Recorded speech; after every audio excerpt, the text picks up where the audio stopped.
Bonjour, comment ça va? Ça va et toi? Ça va, comment tu t'appelles? Lizzie. D'accord, je m'appelle Samantha. Je m'appelle Lamia. Oui, enchantée. Qu'est-ce qui vous rend fier de votre pays? Alors, il n'y a pas spécialement quelque chose qui me rend fière, mais il y a pas mal de choses qui sont bien en France, comme la carte vitale, l'accès à la santé, qui est quasiment gratuit, la fac qui est gratuite.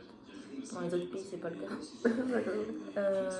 Et aussi, c'est un pays assez diversifié, donc tu peux faire des rencontres de toutes les origines, et ça, c'est très intéressant.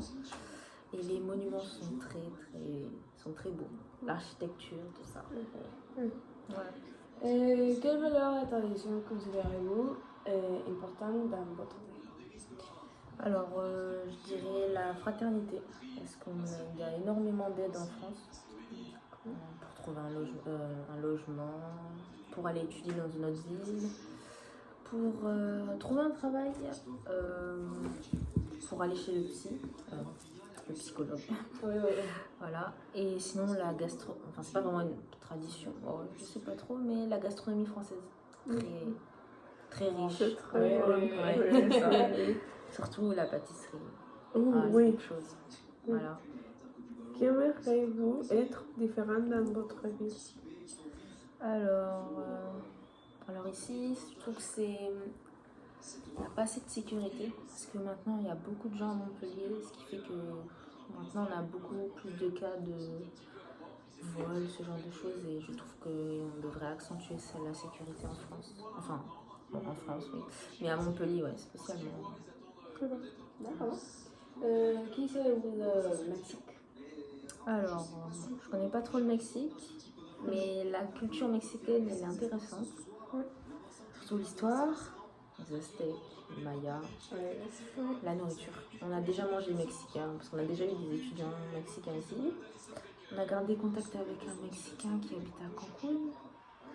Et on a goûté le plat avec la sauce au chocolat. Ouais. C'est très bon, j'ai adoré. Sinon, il y a d'autres choses comme les chips somaliens. Oui. Voilà, c'est bon. Et tapas, les gras plats. J'aime bien. Oui. Voilà. Quels éléments ou situations actuelles vous préoccupent? Le réchauffement climatique et la précarité. Alors pourquoi c'est important?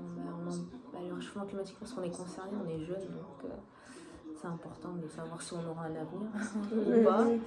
Et la précarité, parce que depuis le Covid, il y a pas mal de personnes qui sont devenues pauvres, et du coup, on sent qu'il y a une certaine tension dans le monde, même en France ou dans les autres pays. On sent que la pauvreté est vraiment à son maximum. C'est inquiétant quand même pour l'avenir. Voilà. Que pensez-vous que vous pouvez faire ça sujet? Alors pour la précarité, peut-être du bénévolat dans une association. Et concernant le réchauffement climatique, peut-être m'habiller dans une friperie. C'est difficile d'en trouver à Montpellier, j'en connais pas trop. Une amie m'a amenée dans une friperie, bon, j'ai pas trouvé ce qui me plaisait là-dedans, ça change, à voir si ça va tenir. Et sinon trier, chez moi je le fais, bon ici non, parce qu'ici c'est un peu plus compliqué. Parce que en France en général, dans le sud il n'y a pas vraiment de poubelles proches pour faire le tri, alors que dans le nord c'est complètement différent. Il y a vraiment les poubelles pour le truc, devant, dans le bâtiment, ce genre de choses. Du coup, c'est un peu compliqué, mais pourquoi pas faire ça? Merci beaucoup. Merci à vous. Au revoir.